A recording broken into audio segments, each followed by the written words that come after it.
오늘 물과 성령으로 거듭나 주님께서 주님께서 택하신 그 택하심에, 그 부르심에 합당하게 세움받은 저와 여러분 모두가 다 하나님의 은혜 안에 늘 머무시기를 주님의 이름으로 축원합니다. 네, 성결교 신앙 고백 이제 20번째인 세례에 대해서 우리 함께 오늘 나눠보는 시간입니다. 특별히 오늘은 사도 바울이 이 세례에 대해서 고린도 교회 교인들에게 어떻게 전했는가. 우리가 고린도전서를 지금 쭉 묵상해 오면서 6월 달까지 끝냈는데요. 그 부분에서 우리가 몇 가지 놓쳤던, 제가 세례 부분에서만 조금 더 언급할 수 있는 그런 부분이 있어서 고린도전서 10장을 통해서 오늘 죽음을 건너 생명으로 나아가는 이 세례의 의미에 대해서 여러분과 함께 다시 한번 나눠보려고 합니다. 우리 기독교 대한성결교회는 유아 세례와 또 유소년, 청소년, 그리고 장년 세례까지 모든 세례를 다 세례로 인정하고 있습니다. 즉 누구나 연령에 상관없이 예수 그리스도를 구주로 고백하는 이 사람들 모두에게는 세례를 줄 수 있고 줘야 한다라는 것이 기독교 대한성결교회의 헌법에도 나와 있고 또 성경에 입각한 세례를 향한 우리의 자세이고 표징입니다. 그런데 오늘 사도 바울은 조금 고린도 교회 교인들에게 전하는 메시지지만 세례라는 부분에 대해서 사도 바울은 조금 더 우리에게 다른 각도의 접근을 하고 있습니다. 뭐냐 하면 바로 홍해를 건너는 사건을 이야기하고 있다는 거죠. 그래서 제가 오늘 이 세례라는 부분을 함께 묵상할 때 또 하나의 제목을 이렇게 붙여봤습니다. 홍해를 건너 그리스도에게 속하다. 좀 많이 먼 이야기 같습니다. 홍해는 구약 성경도 쓰여지기 전 모세 시절의 이야기였고, 예수 그리스도께서는 이미 선지자 시대를 훨씬 지나서 그리고 400년의 암흑기를 지난 다음에 세례 요한이 등장한 바로 그 시기였기 때문에 어떻게 홍해 시절과 예수 그리스도의 시절이 이렇게 연결되어질 수 있을까? 여기 모두 세례를 받으신 분들이죠.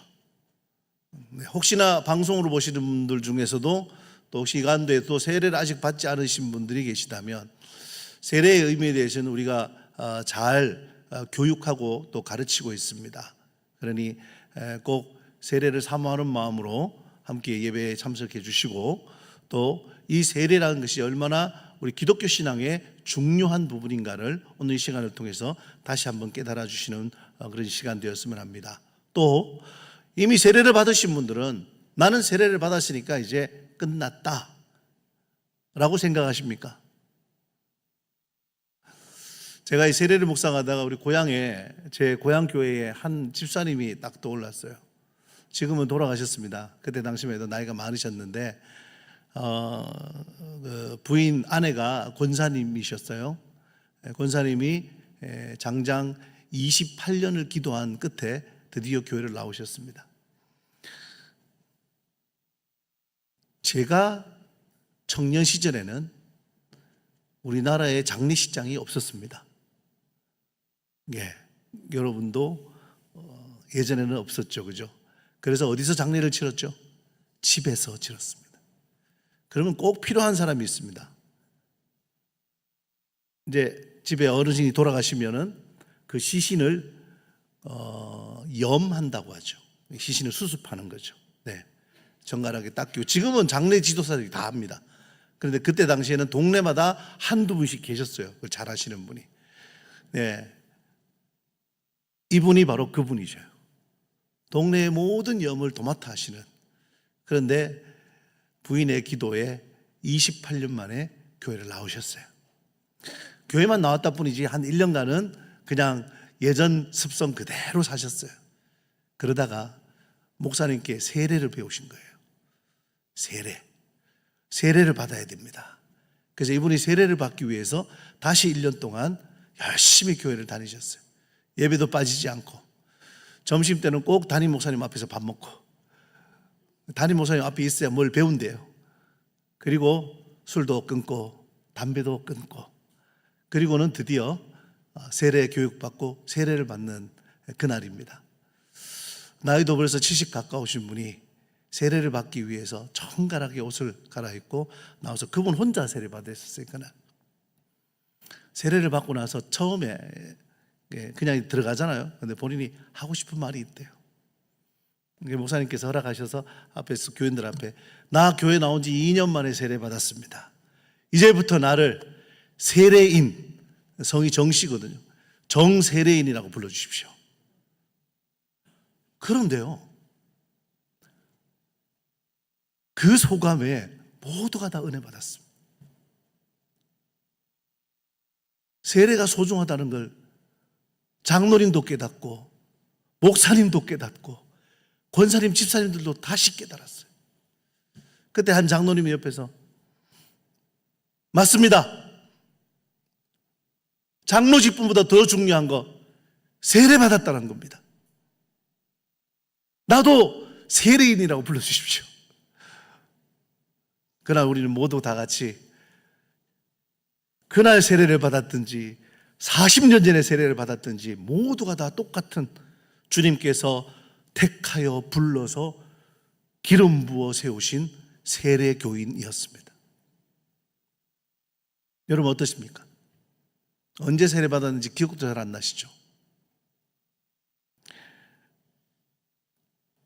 이런 익숙해진 세례가 우리에게 진짜 어떤 영적 무게가 있는가를 오늘 사도 바울이 고린도 교인들에게 전하는 이 메시지를 통해서 저와 함께 살펴보려고 합니다. 구약의 그림자를 통해서 바울은 신약의 예수님이라는 이 실체를 들어서 세례가 우리를 구원하는 그 정말 놀라운 구속사적인 놀라운 신비라는 것을 우리에게 전하고 있다는 사실입니다. 그래서 세례는요, 그러나 오늘 이 시간에 일어난 사건이기도 하지만 과거에 이미 일어난 사건이고 앞으로 미래에도 분명히 우리에게 있어야 될, 하나님께서 한 영혼을 택해서 그 영혼을 완전히 뒤바꿔 놓으시는 그런 하나님의 역사의 사건이라는 것을 오늘 이 시간 다 같이 한번 사도 바울의 고백을 통해서 같이 살펴보는 이 시간 되시기를 주의 이름으로 축원합니다. 오늘 고린도서 10장 1절 2절 보시면은 우리 조상들이 이렇게 나오죠. 우리 조상들이 다 구름과 그리고 바다 가운데 거기에서 세례를 받았다. 사실은 구약에 있는 모든 사건들 그리고 구약에 있는 메시지는 어찌 보면 이제 장차 드러날 신약의 실체를 예비한다라고 볼 수 있습니다. 자, 그러면 그렇게 보면요, 출애굽기 14장에 있는 홍해의 기적, 그냥 단순히 하나님께서 이스라엘 백성들을 살려내신, 기적같이 이스라엘 백성들을 구원해내신 그런 기적으로만 끝날 것이 아니라 이 구약의 모형은 뭘 말하냐 하면 심판과 구원의 예표라는 거죠. 누구에겐 심판이었죠? 애굽 군대예요. 그 홍해 바다로 들어온 애굽 군대에게는 심판의 장소였고, 그곳을 지나서 드디어 광야로 들어가는 이스라엘 백성들에게는 가나안의 여정을 향한 구원의 길이었다는 사실입니다. 너무나도 극명하게, 너무나도 눈에 잘 보이게, 너무나도 역사적인 사실로 이스라엘 백성들에게 하나님께서 이 세례라는 것을 보여주셨다는 거예요. 그리고 사도 바울은 이것을, 구약의 율법이 능통한 사도 바울은 바로 이 모습을, 예수 그리스도를 만난 다음에 자신은 이 홍해의 사건을 세례라고 표현하는 겁니다. 한 날 한시에 한순간에 한 백성을 세례 주신 하나님의 은혜. 그렇다면요, 로마서 6장에서는 십자가와 빈 무덤에 대해서 이야기합니다. 거기에서는 그리스도와의 영적 연합을 이야기하는데요, 이것은 곧 죄, 애굽과도 같은 그 죄의 상태에서 해방되어서 홍해를 지나 세례를 지나서 드디어 예수님과 함께 연합하는 그런 영적 연합의 상태로 들어감을 사도 바울은 로마에 있는 교인들에게 로마서를 통해서 우리에게 다시 들려주고 있다는 사실입니다. 그래서 오늘 제가 이 세례를 오늘 이 시대를 관통하는 하나의 구원의 사건으로 말씀드리면서 한 세 가지의 바울의 선포를 여러분과 나누려고 합니다. 홍해의 사건을 세례로 선포하면서 이 홍해에서 세 번의 선포가 있었다라는 거죠. 하나님의 선포입니다. 하나님께서 이스라엘 백성들을 향한 선포였다면 지금은요, 예수 그리스도를 통해서 모든 인류에게 하나님께서 외치시는 거예요. 그 첫 번째 외침은 뭐냐면 바로 이제는 옛 생활과 완전히 단절됐다라는 걸 말합니다. 완전한 단절요. 애굽으로 다시 돌아가지 않는다는 거죠. 애굽으로 다시 돌아갈 수 없다는 거죠.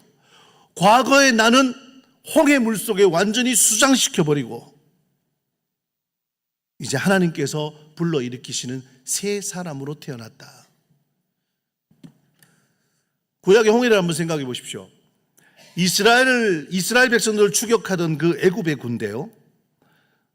당시에 애굽은 세계 최고의 군대를 가지고 있었습니다. 어떤 군대냐면 바로 병거요, 철병거.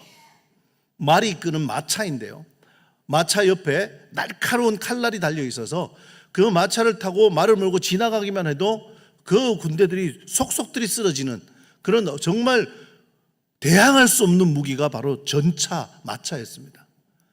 그 전차 부대를 모두 동원해서 이스라엘 백성들을 추격했다는 거죠. 그래서 앞에는 홍해, 뒤에는 애국 군대, 옆에는 깎아지듯한 절벽. 바로 거기에서 이스라엘 백성들이 홍해를 건너 구원함을 받았다는 사실요. 애굽은 계속해서 이스라엘 백성들이 노예 생활, 죄의 상태로 있던 것을 의미하고 있습니다. 그래서 하나님께서는 그 애굽을 탈출해 놓는 바로 그날, 애굽을 탈출하는 바로 그날 홍해를 건너게 하심으로써 그 홍해에 이전의 과거 모든 것을 다 단절시키고 수장시키게 만들었다는 사실입니다. 여러분, 우리가 세례를 받았다는 건 뭔가요? 이제 나는 죽고 내 옛사람은 죽고 나는 그리스도 때문에 새로 태어났습니다. 그거 의미하잖아요. 물론 지금 우리 교회는 약식으로 물을 찍어 바르는 성부, 성자, 성령 세 번의 세례를 합니다. 침례교회는 완전히 물에 잠기는 침례를 하죠. 의미상으로는 훨씬 더 그게 강할 수 있습니다. 네, 보여지는 것으로. 내가 죽는 거니까요. 저도 물에 한번 들어보니까 죽을 것 같더라고요. 그죠? 숨을 참지 않는 한은. 그래서 물은요, 우리를 깨끗하게 하는 거 하기 전에 우리의 죽음을 상징합니다. 옛사람은 죽고 과거는 수장되고 그래서 그 완전히 단절하고. 그러면 신약에 보십시다. 신약의 세례는요, 우리의 과거는 죄의 종로로 타던 과거였다 이거예요. 내가 나의 주인이라고요? 아니요. 여러분, 우리는 죄의 종이었습니다. 육신에 이끌려 살아갔고요. 정욕에 이끌려 살아갔고요. 죄가 주장하는 것을 우리는 끌어낼 수가 없었습니다. 하지만 신약의 세례, 예수님께서 요단강에서 세례요한에게 세례를 받으시죠. 요한이 예수님께 말합니다. 내가 당신에게 세례를 받아야 될 터인데 왜 당신이 내게 세례를 받습니까? 그런데 예수님은 세례요한에게 세례를 받으십니다. 왜요? 이게 통과 의례예요. 통과 의례예요. 마치 모세가 이스라엘 백성들을 이끌고 홍해를 건너듯이 예수님은 온 인류의 죄를 함께 짊어지고 세례를 받으시는 겁니다. 예수와 함께 옛사람이 십자가에서 죽어버리는 거예요. 우리는 세례를 받는 바로 그 순간 우리의 옛사람은, 우리의 죄된 모습은, 죄의 지배를 받던 그 삶은 예수님과 함께 십자가에 못 박아버린 거예요. 그래서 여러분, 그냥 단순한 결별이 아닙니다. 잠깐 이어지면 또 만날 수도 있잖아요. 아니요. 이스라엘 백성들이 광야를 헤매면서 계속 원망하죠. 그러면서 원망하면서 했던 그들의 액션이 뭔가요? 애굽으로 돌아가자.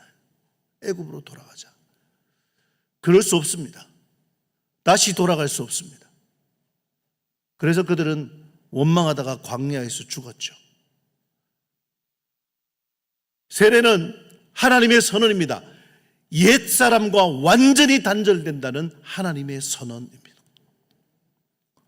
과거의 나를 홍해에 수장시키듯이 물로 과거의 옛 모습을 완전히 없애버리고, 그래서 나를 장례하는 거예요. 세례는 그래서 우리의 영적 장례식입니다. 과거를 완전히 하나님께서 장례시켜버리고 이제 하나님께서 살리신 새로운 몸으로 살아가게 하시는 것. 그것이 저와 여러분이 경험한 세례이고 지금 우리가 이어나가야 될 세례의 모습인 줄로 믿습니다. 자, 두 번째 선언은요, 연합입니다. 영적 연합입니다. 근데 이 연합이 하나 특징이 있어요. 지도자의 운명에 내 삶을 묶어버려요. 이거 분명하게 우리가 아셔야 됩니다. 그래서 사도 바울은 지금 홍해를 건너는 그 시절에는 이스라엘 백성들이 누구에게 속했냐 하면 모세에게 속했대요. 고린도서 10장 2절이 그렇게 말하죠. 모세에게 속하여 이렇게 되어 있죠. 여기서 속하여라고 할 때에 그 헬라어 표현이 있습니다. 거기에 에이스라는 헬라어 표현은 무엇 안으로 들어가서 하나가 되다, 완전히 하나가 되다, 이런 표현입니다. 그러니까 모세에게 속하여란 말은 모세와 하나가 되어예요. 모세가 살면 백성도 사는 그런 운명 공동체가 되어버렸다는 거예요. 언제요? 홍해를 건너는 순간요. 바울이 이걸 분명하게 이야기하면서 이 홍해의 이야기를 어디로 이끌어오냐면 바로 로마서 6장 3절로 이끌어옵니다. 우리는 누구와 합하여 됐다고요? 애굽을 탈출하던 그 시절의 이스라엘 백성들은 모세와 합하여졌는데 지금 우리는 예수 그리스도와 합하여졌어요. 연합이란 말에 조금 더 구체적인 의미라면 예수님 안으로 들어가 완전히 예수님과 하나가 되어, 이런 뜻입니다. 그 영적 연합요. 그 영적 연합. 그래서 여러분, 세례를 통해서 이스라엘 백성들은 홍해를 통과함과 동시에 이제 모세와 떨어질래야 떨어질 수 없는 운명 공동체가 됐어요. 우리는요, 세례를 받음과 동시에 예수님과 떨어질 수 없습니다. 우리는 예수님과 하나입니다. 이제 그가 죽으면 우리도 죽고 그가 사시면 우리도 삽니다.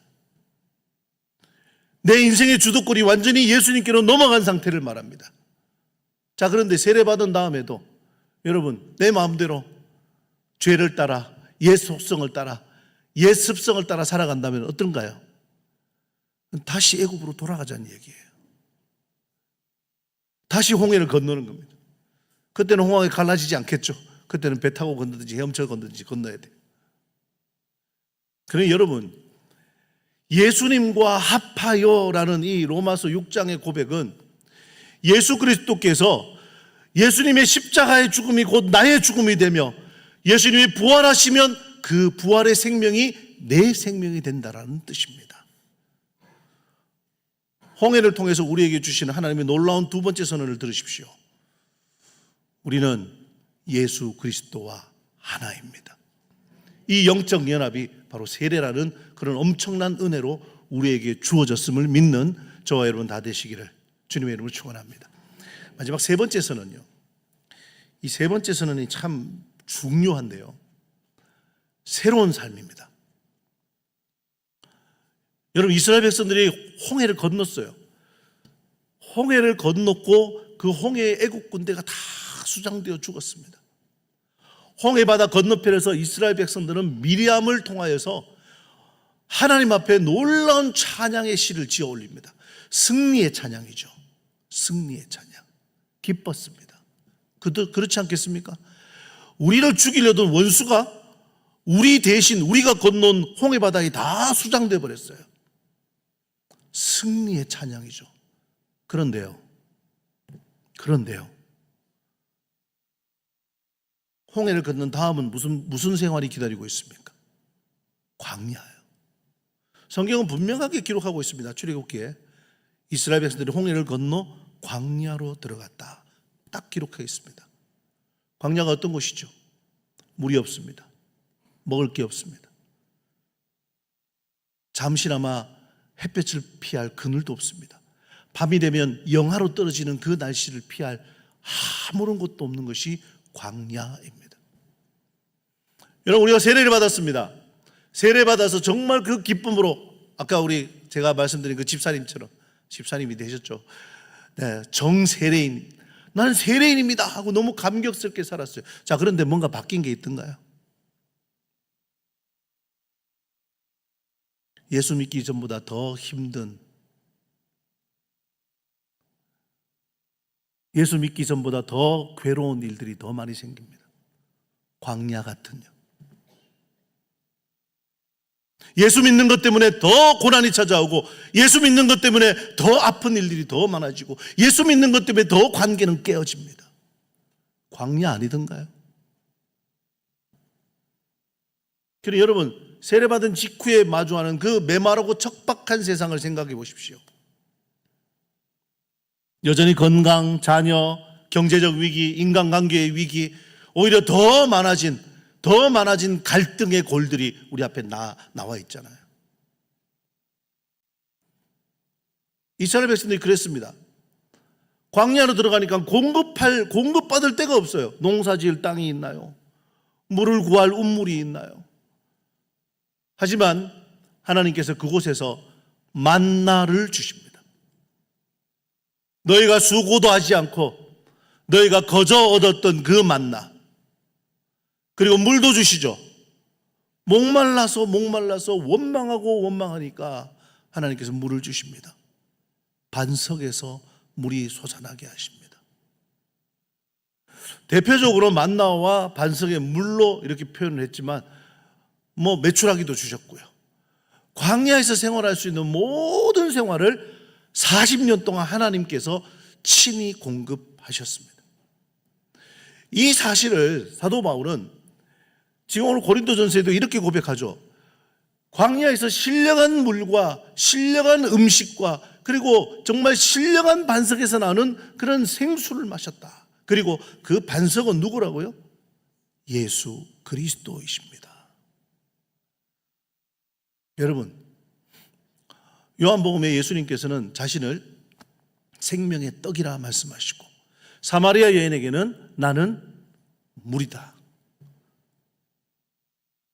내게로 와서 마시는 자는 절대로 목마르지 않을 것이다. 예수님은 스스로를 떡이요 물이라고 말씀하십니다. 예수님은 우리에게 신령한 만나이십니다. 그래서 예수님은 우리에게 신령한 음료이십니다. 여러분, 매일같이 쏟아지는 신령한 양식, 그 양식이 쏟아지는 식탁에 우리가 앉아 있는 겁니다. 이 사실을 이 한마디의 선언으로 분명히 바꾸셔야 돼요. 세례를 받은 사람은 이제 공급처가 완전히 바뀌었어요. 공급처가요. 그럼에도 불구하고 이스라엘 백성들은 여전히 애굽에서 먹던 고기 가마를 그리워하고 거기서 먹던 부추와 채소와 여러 가지 각종 음식들을 떠올리고 컬푸르워합니다. 세례받은 이후에 우리도 마찬가지지 않습니까? 세례라는 이 영적 신비가 우리에게 주어졌는데 우리는 그 이후에도 세상이 오히려 더 낫다라고 여기고, 우리 기도의 대부분은 세상적인 것을 구하는데 할애하고 있지는 않습니까? 우리는 영적 홍해를 걷는 사람들입니다. 우리가 영적 홍해를 건넜다라는 이 사도 바울의 선언은 오늘 우리가 살아가는 오늘 이 시대를 살아가는 우리가 좀 당당하게 살아가기를 원하는 그런 바울의 마음이 있었을 거예요. 그래서 오늘 말씀을 한번 정리해 봅니다. 우리가 과거의 모든 모습을 수장시켜버리고 물에 다 벗어버리고, 그 모습은 어떤 모습이었어요? 죄의 노예였고요, 정욕의 노예였고요, 그리고 애굽처럼 내 자신을 믿고 살아가는 바로 그 모습은 십자가의 바다에 묻어버리는 겁니다. 그리고요, 누구와 연합해요? 이스라엘 백성들이 모세에게 속했던 것처럼 우리는요, 예수 그리스도와 하나 되는 거예요. 그가 살면 우리도 살고 그가 죽으면 우리도 죽습니다. 이 영적 연합, 예수 그리스도와의 영적 연합이 세례받은 사람에게는 얼마나 중요한지 모릅니다. 바울이 이걸 너무나도 잘 깨달아서 보내는 서신마다 바울은 자신이 그리스도에게 속해 있음을, 그리고 세례를 받은 모든 영적 그리스도인들이 그리스도께 속해 있음을 바울은 간절하게 속해하고 이야기하고 있습니다. 여러분, 이 사실은 곧 우리의 모든 공급은 바로 세상이 아니라 하늘로부터 온다는 사실. 이 정체성을 마음에 깊이 새긴다면 여러분, 우리는 죄에 대해서는 죽고 의에 대해서, 하나님에 대해서는 살아있는 그런 자로 살아갈 줄로 믿습니다. 이게 세례의 신비입니다. 그냥 세례가 물을 3번 찍어 바르고 또 그냥 교회에서 하는 성례의 의식으로만 여겨진다면 사실 여러분, 이런 영적 신비에서 나오는 그런 위대함과 우리의 당당함은 아마 없을 겁니다. 하지만 기억하십시오. 여러분은 하나님께서 홍해에서 건져낸 사람들입니다. 그 홍해에는 여러분을 대적하던 모든 애국 군대와 모든 악한 사탄과 모든 악한 영들을 다 수장시켜버리고 우리의 죄의 모습은 다 거기에 죽고 우리는 의로 다시 살아난 존재로 이제 하나님과 함께 살아갑니다. 주님 다시 오실 때까지 영적 홍해를 걷는 사람들로서 당당하게 옛 구습이 찾아올 때에, 옛 습성이 찾아올 때에 이렇게 선언하시죠. 과거에 나는 이미 죽었다. 이 선언으로 하나님이 기뻐하시는 새로운 피조물, 새로운 사람으로 살아가시기를 주님의 이름으로 축원합니다.